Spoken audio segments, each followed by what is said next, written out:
Hello, welcome to the latest edition of Global Perspectives. I'm Sanjay Pulipaka. Today we are in conversation with Smruti Pattanaik. She specializes on Bangladesh, and today we are going to have a conversation with her on the recent elections in Bangladesh and the outcomes of the election.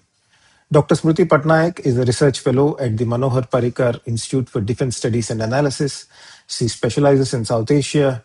She writes extensively on Bangladesh and host of South Asian political developments. She writes news research papers. She is the editor of two volumes on South Asia, and she also writes regularly for various South Asian newspapers, such as the Dhaka Tribune and also Kathmandu Post, and host of other South Asian newspapers. Dr. Pattanaik, welcome to Global Perspectives. Thank you. Thank you so much. Before we jump into discussing the election outcomes, I would like to know from you what are the major political and economic developments that have taken place in Bangladesh since the overthrow of Sheikh Hasina's government? If you look at the political development, one of the major issue that the interim regime was looking at was the political reforms. Right. As you know, for 17 years, though I don't take it as 17 years because 5 years he was elected in 2008. After 2014, actually, the problem started. So 2014 to 2024, two terms, she was elected through a kind of system which was actually not where the opposition rejected. So Bangladesh used to have a caretaker regime, and that caretaker regime was abolished through the 15th Amendment to the Constitution in 2011, if I'm not mistaken. So after the abolition of the caretaker regime, the opposition has been insisting that the election need to take place under the caretaker regime, because there is also deep mistrust between the two major political parties, the Bangladesh Nationalist Party and the Awami League, as well as the election commission, which the the Hasina's government had got. That was also was not seen as an independent election commission. It was seen as a partisan election commission. When the election commission is partisan, obviously you have your suspicion on the entire process. So therefore, there was a belief that since there was no check and balance within the political system, within the parliamentary system, as I was saying, the opposition was absent from the parliament, and there was no check and balance. There was frequent interference in judiciary and all. So interim regime focused on proposing political reforms. It had political dialogue with all the political parties of some consequence, and the reform which will be introduced, each of the political parties, if you don't agree on a particular reform, you have registered what is the point you don't agree with that particular reform. So it is proposing independent commissions. It is also proposing bicameral legislature, two-term for the prime minister, a caretaker regime, blah blah blah. So it's quite a few. And on the economic front, we have seen that during Hasina's regime, there were many loan defaulters who have not paid back to the bank. So the banking system in Bangladesh is in crisis. Certain measures have been taken, but I think with the new government coming to power, probably they will need to look at the crisis they have been facing. There is also a reduction of the export of the ready-made garments, so that was a major income, but the export has reduced. So let's see how they are going to take care of it. It was also during this time on the foreign policy front, while during the interim regime, the relationship with India and Bangladesh just saw the worst period in the recent times. The interim regime improved, I think, re-established Bangladesh's relationship with Pakistan. Obviously, China has been a factor, but China has always had that kind of relationship with any regime that comes to power. So during the interim regime, they didn't have a problem.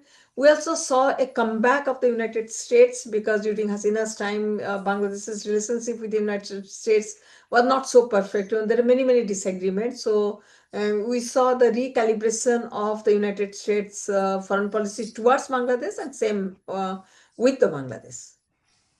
What is your first impression of the recent elections in Bangladesh? Do you think they were fair? And what is your opinion? What are the statistics telling in terms of overall voting percentages? Have there been any variations in terms of age, gender, or the regional spread? I would say that the election was definitely, free and fair. There were some, incident where we have seen, some of the voting polling agents, they were trying to stamp it in some places, and there are also some accusation of irregularities by the main opposition Jamaat-e-Islami. But overall, because you have to look at this particular election and compare it with the previous elections, which Bangladesh have had. So to that extent, I think it was free and fair. It didn't had violence. I think only one place, one person was killed, but largely it has been event free. In fact, for the first time after a very long time, Bangladesh saw such a election which was very, very peaceful. The turnout, according to Election Commission, is a little more than 60%, but there are also figures which says 59 point something. So let us take it. It is around 60%. Though many people consider that this is a lower voter turnout, but if I'm not mistaken, 1991 election was also around little more than 60%. So I would say that it was expected that many people will not turn out, but they indeed turned out and voted. Many of them were also women, because you must have Mm. seen what the Jamaat Islami was speaking about the women. Probably just to say that, even if you want us to disappear from the public life, here we are, and we have come out in large number to vote. So I would say overall, it was a very good election. There was also a referendum in addition to choosing a party that should govern. What was this referendum about? I believe it was all about various political reforms that were suggested in the July Charter. And were people aware about the scale of changes that were being proposed in the referendum? What is your opinion on that? I don't think everybody was aware of the scale, because there are several reforms which were proposed. It is the 40, I think 47 number of reforms that were put for vote, which is clubbed into four categories. So therefore, this question was that suppose within a category, I may agree with a bicameral legislature, I may not agree with a two-term for the prime minister. So, so the thing is that many people question that how does one vote with a yes vote, because you may say yes for some but no for some. But I think the Reform Commission had its own logic for going for this kind of referendum. So the referendum is largely yes, but what I think is that, like I was saying, it's independent commission, so that there is no interference of the prime minister, the ruling political party, in the functioning of, suppose you say, anti-corruption commission, judicial commission, all such election commissions. So they wanted an independent commissions for all. That is number one.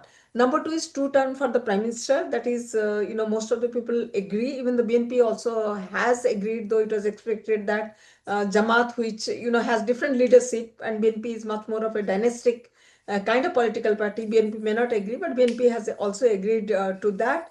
It speaks of bicameral legislature, where the difference between the Jamaat and the BNP here is that on the election of the bicameral legislature, that's a major point of disagreement. Where a lot of debate took place whether the member of the upper house should be elected through a proportional representation based on the votes each Mhm. political party has polled in an election, or whether it should be based on the seat they have received in the lower house. So BNP has preferred that it should be based on the seat each party has received in the lower house. Jamaat prefers it on the basis of the vote they have polled in any election. So obviously, Jamaat is thinking from its point of view. Suppose it doesn't have. Suppose it gets three seats, but it may have got elected in three seats, but it has suppose 10 or 15% of votes, so it will get more seat in the upper house. So that is a point of debate. So therefore, I would say with a two-third majority, which the BNP has received in this particular election, it will actually, in the places where BNP has a disagreement, so it will pass, it will actually put such kind of reform which is acceptable to BNP. Of course, there will be debate, there will be opposition, but that the BNP will have an upper hand. So the reform, also the caretaker regime, everybody wanted a caretaker regime, so there is no difference. There is no reservation there on that. I think the third clause of the referendum, where it is said on 30 issues, which the third clause of the referendum proposed, the political parties have consensus. So there is, on many places there is consensus, on many places there is no consensus. Consensus. So let's see how they are going to navigate, where they have the difference, whose will is going to prevail when they navigate. But having said that, I would also say that 40% of the population did not come out and vote. So therefore, this referendum will not have the attestation of that 40% people who vote. But in any case, in any election, we don't expect everybody should come out Everybody. and vote. What is your assessment of Tarique Rahman, the leader of BNP, his leadership style? He has come back to country after 17 years and he swept through the elections. And surprisingly, after the election results were announced, he said, let's not celebrate, but it is time for prayers. Is there a new kind Prayers, of yeah. leadership style that is coming up? Hmm. I would say that the Tariq Rahman that we saw between 2001 and 2006, where there was a lot of accusation Mm, against him, corruption and other issues, he running a parallel government. I think the Tariq Rahman, which we are going to see now, probably is a different Tariq Rahman, because I think he gives that impression that he is different, and he looks, his way of functioning appears to me very, very dynamic. I think he's also, he has infused that dynamism to the BNP, which really, managing the party from being in London and coming and managing the election rallies. I think that is something which is very, very significant. And his appeal to the people really, is something which appealed everybody, that, all the young voters, he could strike a chord with the young voters. So I think he will take a leaf out of the history and look at, his, in the past policies of the BNP, and it looks like he'll make amendment to the past policy. But as far as he has spoken about the social issues, economic issues, unemployment, many, many, across the issues. I think 51 or 52 point issues with the BNP spoke up, out of which the 30 point which BNP has been circulating for quite some time. So he is going to combine all these issues and see what is best for the country. At least, given that 2024 was an uprising, I'm sure he will take lesson from that and will try to see that he does not alienate the mass voter, and there is a political transition from one political party to the other political party, rather than one party retaining and ruling for 2-3 terms. Coming back to Bangladesh National Party, it has won a resounding election victory.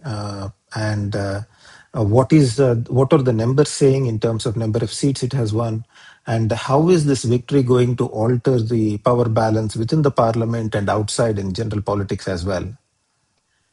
I would say that I think it has got 212 seats. What I was looking at, two seats were not declared. But I Declared, think yes. in any case, let us take it. It has got a resounding victory, two-third majority. But this was a kind of it was a kind of contest between two political groups. One is the 10-party alliance of the BNP, 11-party alliance Mm. of the Jamaat-e-Islami. So it's a very clear, it was a kind of either-or situation.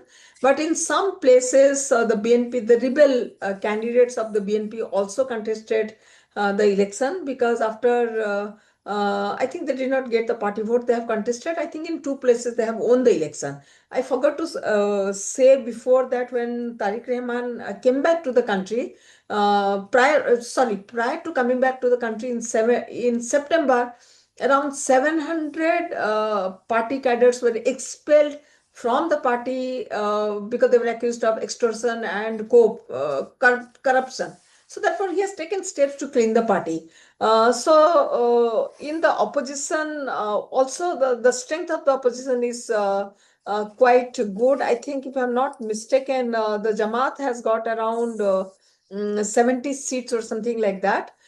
So there is a strong opposition also. So I would say that in this particular election, the BNP, many from the Awami League also came out, and not all, but quite a few of Awami League also voted for the BNP. This is what many analysts are saying.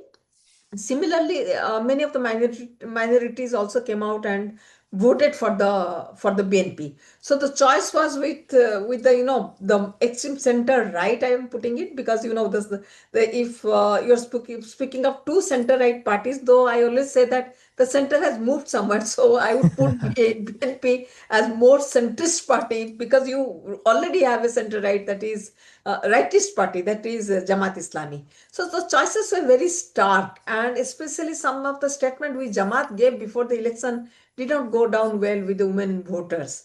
So therefore, I think that helped the BNP to get the kind of numbers they have got in the parliament. So it will remain to be seen how he is carrying the two-third majority within the parliament, whether he is allowing the opposition to have the space when there is any debate on any important issues that confront Bangladesh. Because we have seen in the past, even if we have a strong opposition, many of the time the opposition is not allowed to voice its opinion within parliament. I hope that culture is going to change.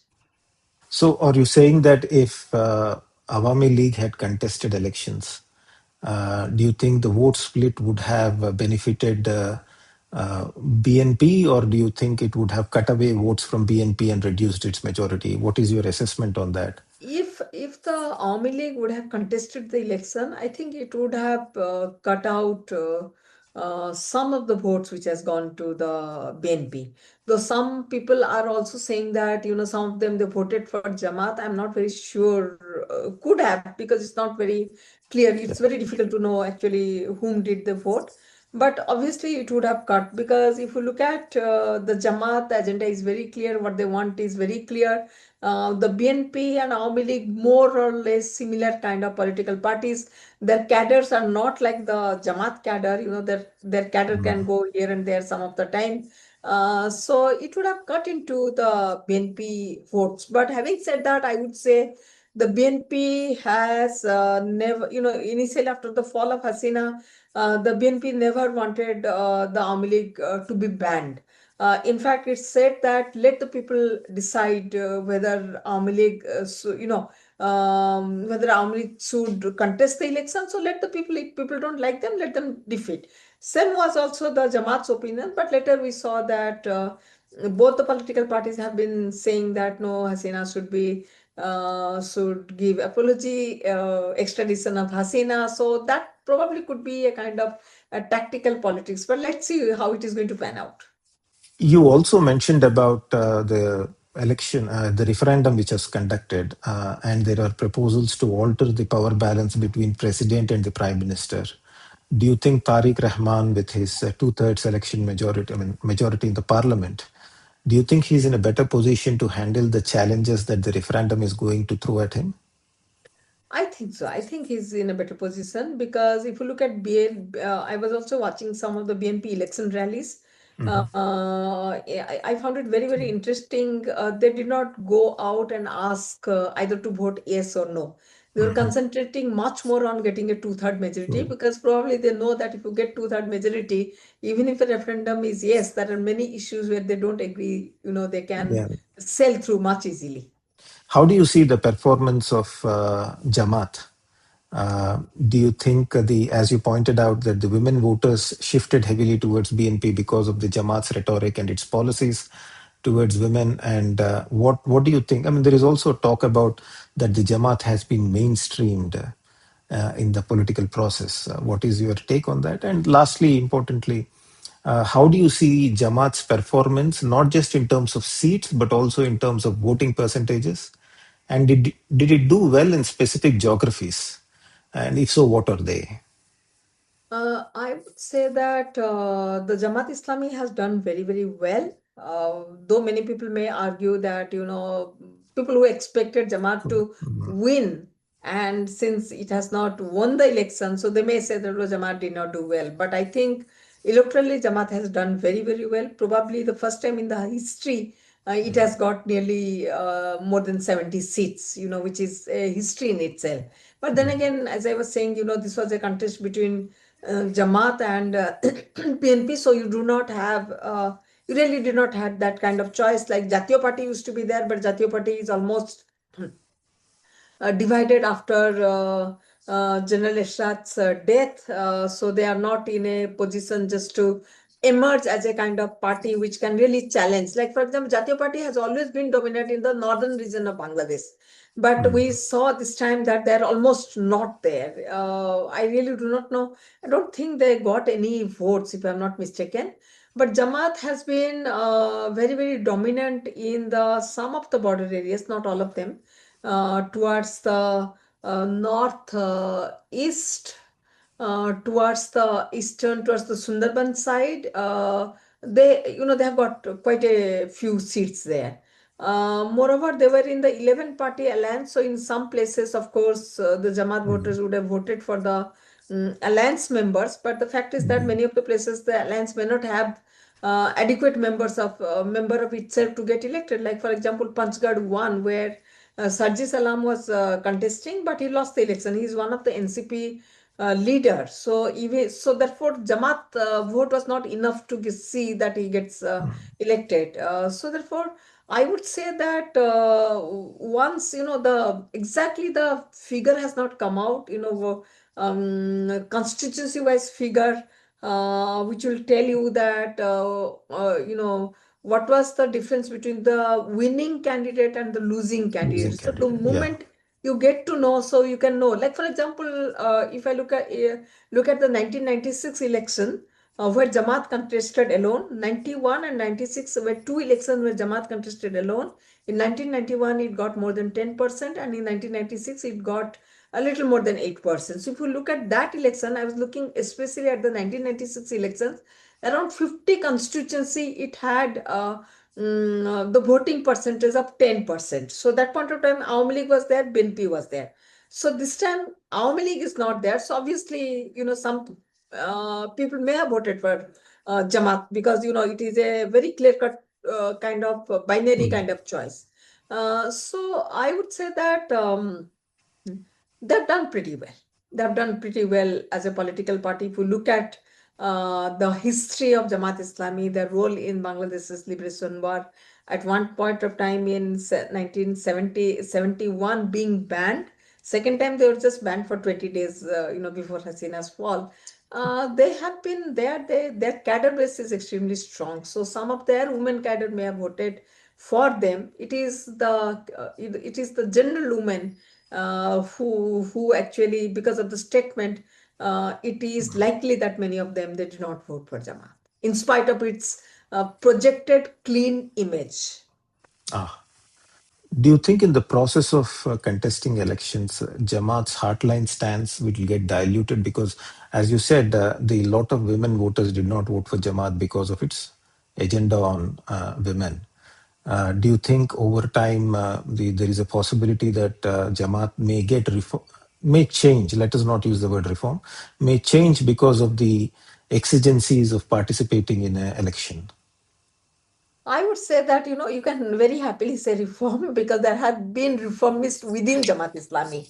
And Jamaat faced real trouble, I think, in the early 1980s, when, people questioned, especially their young generation, the Chhatra Shibir, which is the youth wing of Jamaat-Islami. Though Jamaat always keep on saying that, we have nothing to do with them. All of us, we know that they are part of the Islamic Chhatra Shibir. It's not that you are immediately graduating from Islamic Chhatra Shibir to become a Jamaat member. You have to Jamaat. apply for Jamaat membership.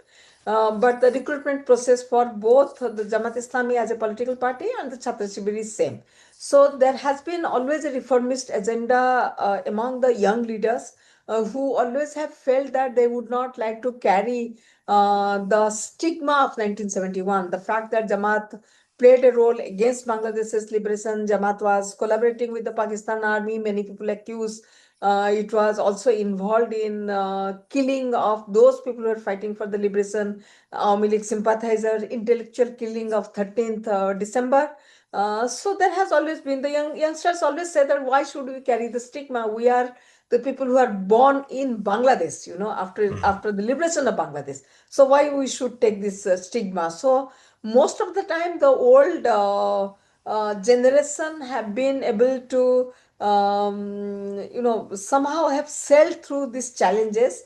So Jamaat does not look like that they're going to change or their opinion change, because it is based on Modi's philosophy. They also use a lot of Quranic kind of views as far as women is concerned. So they are of very strong view that women cannot be part of, they cannot be prime minister, they cannot be even also the Amir of Jamaat-e-Islami. So in a sense, from 71 till now, more than 50 years, we have not seen Jamaat's philosophy has changed. But I can only say the kind of challenge you are looking at, the kind of Islamist who have risen in everywhere in the world.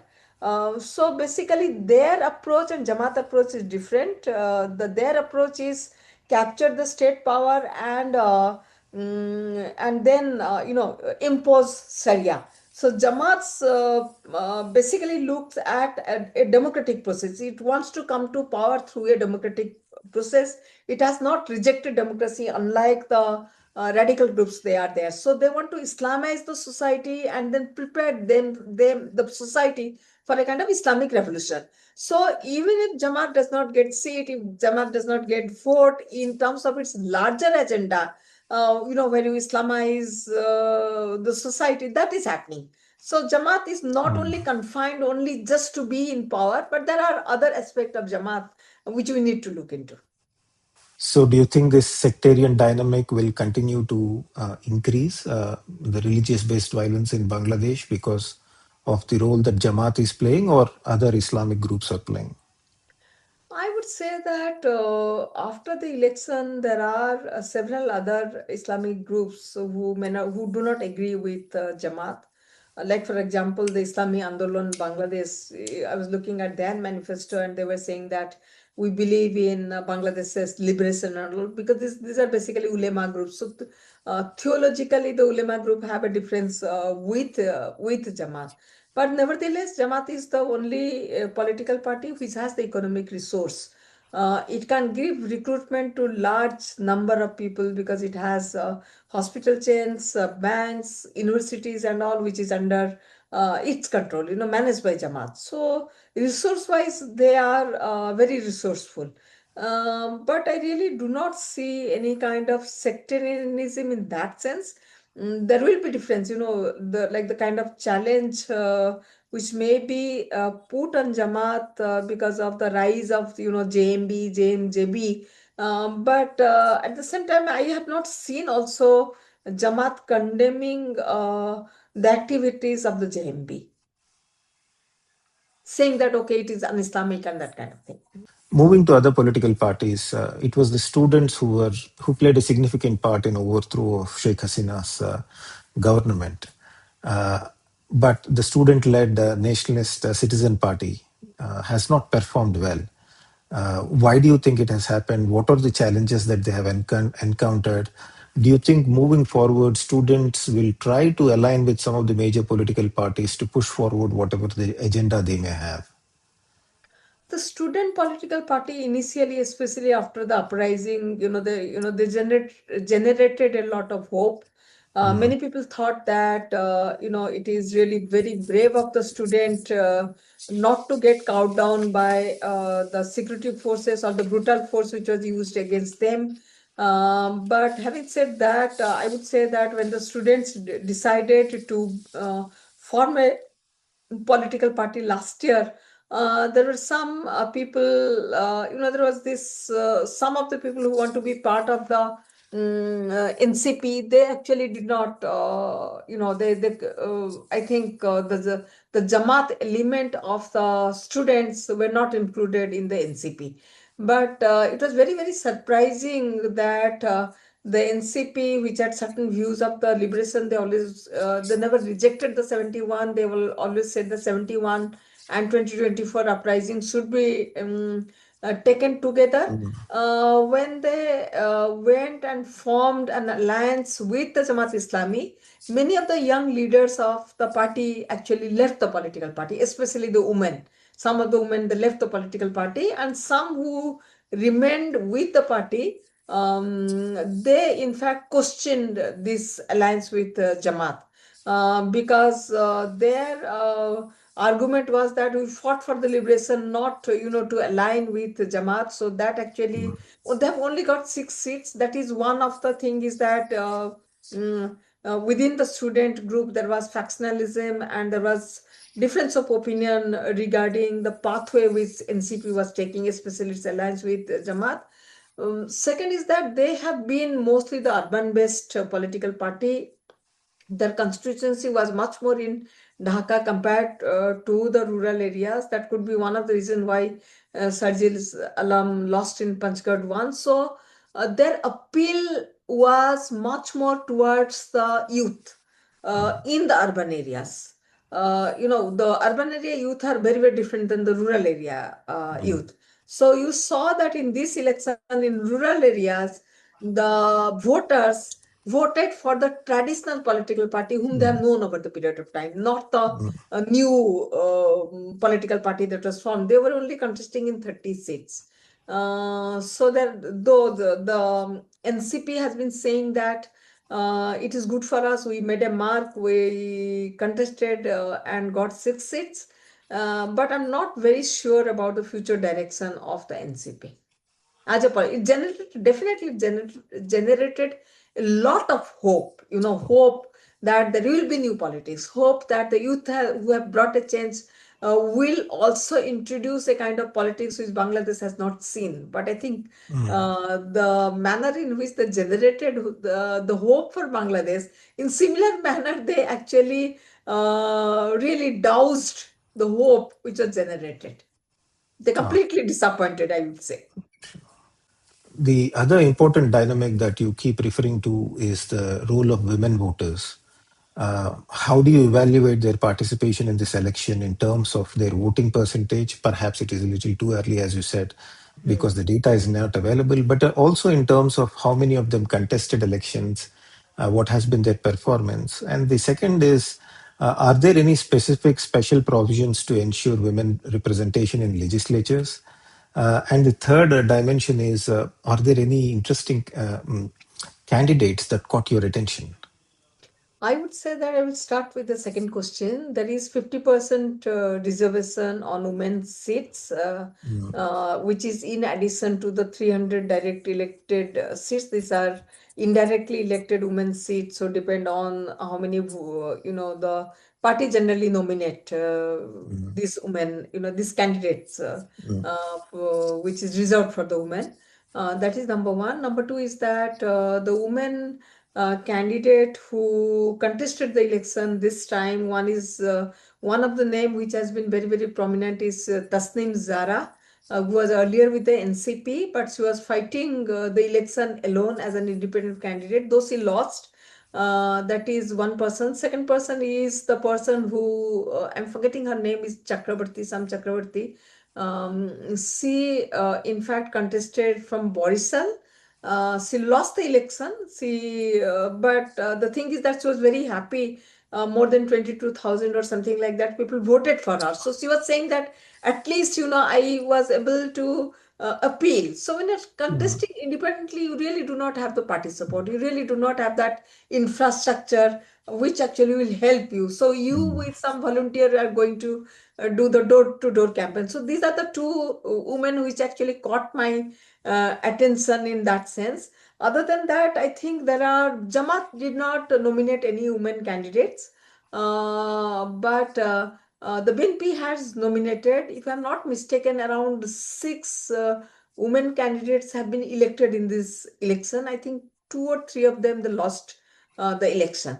But I think, when you look at these figures, out of the 300 seats, some 6 women, in spite of you having the women reservation, I would say it also speaks volume about the political parties. They need to nominate more women candidates because they're, nearly 50% of the voters.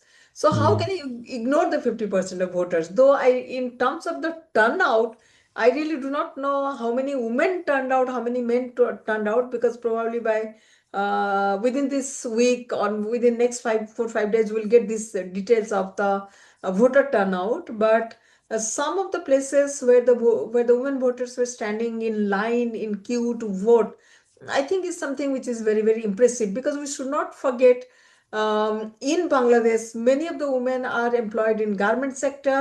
They're very the women employment is quite high. Similarly, the women are also equally educated, so they're not a kind of women that who stay at home. So for the women there was a lot at stake.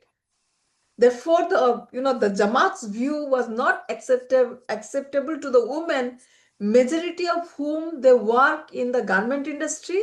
Many of them also take, like for example, loan from the microfinance and finance. In many places, many households, it is the women who actually look after the Mhm. families. So they have been a very dominant factor in Bangladesh politics. After all, it has always been led by two women. So this is the first time we are going to have a man prime minister. Yeah. Of course, Mujibur Rahman was the prime minister. So this is the second time. But after many, many years, we are going to have a prime minister who is a man. So, I mean, if we look at the interim government, it had a prolonged tenure. Now we are seeing an elected government, truly elected government, coming into power in Bangladesh. Do you think it will open up new opportunities or avenues for India-Bangladesh cooperation? How do you see the whole foreign policy impact following from this election? I would say that to me, it looks like the two countries will have a positive relationship. The relationship has really deeped, is much became really a kind of main bone of contention, especially Hasina's asylum here. And also, there are several other issues after the fall of Hasina. Many of the vested interests in Bangladesh, including the youth, they projected Hasina. Actually, they kept on saying that Hasina was in power because of India, because India supported. India did not do anything. Some of the time, of course, I find it very surprising that India did not do anything. India supported Hasina. Otherwise, how does a state deal with another country where the domestic mechanism actually throw a person who becomes the prime minister of the country, by hook or crook? So you have to deal with whoever is in Power. power, because after all, we have dealt with the military regimes in Pakistan. So therefore, it is not so sacrosanct that only if you have a democracy, therefore you will have a relationship. So therefore, that is something I find it very very surprising. Uh, Second is that one need to understand the dynamics in Bangladesh, because of the zero sum game kind of relationship BNP and the Army League used to have. It used to become very difficult for India to navigate this complicated relationship between the two political parties. If you are with one political party, the other political party will Mm. always portray that, okay, you are friend of this one or that one. But also at the same time, the other political party also has, like for example, BNP always had its political compulsion. It was a party which had made anti-Indianism as a kind of ideology for itself, for using it in the election campaign against Hasina, saying that Mm. sovereignty is in danger, Islam is in danger, whenever it has contested the election. So it had a particular view. So any agreement that during the Hasina time, which was signed between India and Bangladesh, was always projected as an agreement where Bangladesh has surrendered its sovereignty, surrendered its own interests. So, so India keeps on getting dragged into the domestic politics. So, the Mm. kind of question which is asked for any agreement that India and Bangladesh sign, the same kind of question are never asked for, China, Bangladesh, whenever they have any agreement. So, therefore, I find it so, we are part of the domestic politics. So, therefore, it is very difficult, to take the bilateral relationship forward without being scrutinized. So it is always, you will be, the BNP will be very, very scrutinized that how they are taking the relationship forward. But having said that, I would say, if you look at the geography of the two countries, our geographical existence actually makes it inevitable that the two countries need to have a dependent kind of relationship. So a dependent kind of relationship, I always believe, is a equal relationship, because it's not that one is dependent on the other is also dependent on them. Similarly, if you look at the security, the kind of security challenges the two countries face in terms of, non-traditional security, terrorism, drug trafficking, even human trafficking. So that actually, again, you would not say it is Bangladesh security, or again, it becomes a very, very dependable. So I think the two countries need to work on issues which actually they have a joint interest, and move it forward there. And I think they are required to put the relationship back in track, to move forward. If it is not in the track, then you cannot move forward. And also at the same time, to address the trust deficit that has always existed. But I think to some extent, over the period of time, that trust deficit has reduced, but it has not completely gone. How optimistic are you about the political stability in Bangladesh after these elections? To be very, very frank, I am actually very, very optimistic. You have a government which also has a good majority, so therefore, in terms of creating a kind of political instability is just minimal. We have to see that how BNP is navigating, the reform proposal. That is something. The instability, if you ask me, probably would arise of any kind of disagreement between Jamaat and the BNP, and also the government, how the government is looking at the Awami League. So will it remain banned, or the ban will be lifted? Though the government keeps on, the previous government, interim regime, always keeps on making this factor that their activities is banned. I have not been able to see what do you mean by activities being banned and you are not being banned. It's just playing with the semantics. Though the BNP has said some statement that has come which says that the Awami League needs to provide an apology to what they did in 2024. But in Bangladesh politics, has the Jamaat given an apology for many people who were killed during the liberation war, for their role they played by collaborating with the Pakistan army? So the thing is that you ask an apology from one political party, it must come, but not for the other political party that has legitimized itself. So so I always see it's a very selective justice in Bangladesh. But having said that, I think the Awami League also needs to reinvent itself. It cannot get into the old politics and think that things will, it is business as usual.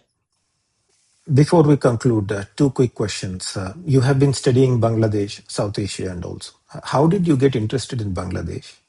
Studying Bangladesh with such rigorous understanding. The second component is for youngsters who are starting off as researchers in international politics or area studies broadly. What is your advice to them?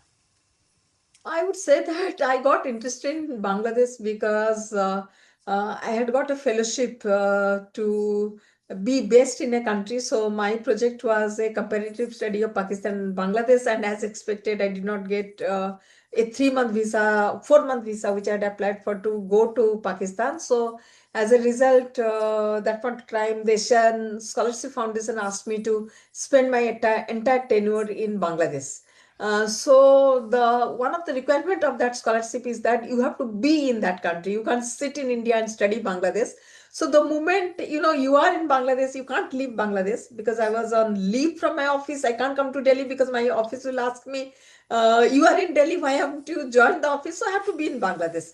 So whether you like it or not, you get interested. Slowly, slowly, I thought that, there is, my initial impression was that there are two political parties, one goes, one comes. But I think Bangladesh politics is very, very layered. The complexity of the politics I understood when I lived in Dhaka for a prolonged period of time in 2004, then again 2007, 2016. These are the time where I spent like a year, nearly a year into 2004, 4 months in 2007, again 3, 4 months in 2016. That actually allowed me to learn the language. Of course, coming from a state where the language is much more similar, I was not able to speak. But I think in Bangladesh, I learned how to speak the language, how to read the language. So that actually made me much more interested. The second very significant thing which I noticed in Bangladesh, I always keep on saying this, is that I had been to Pakistan earlier. So what was told to me as Islamic, when I used that kind of framework to look at Bangladesh, I told my Bangladeshi friends, oh my God, this is not Islamic. So, what you say, not Islamic, that was actually cultural.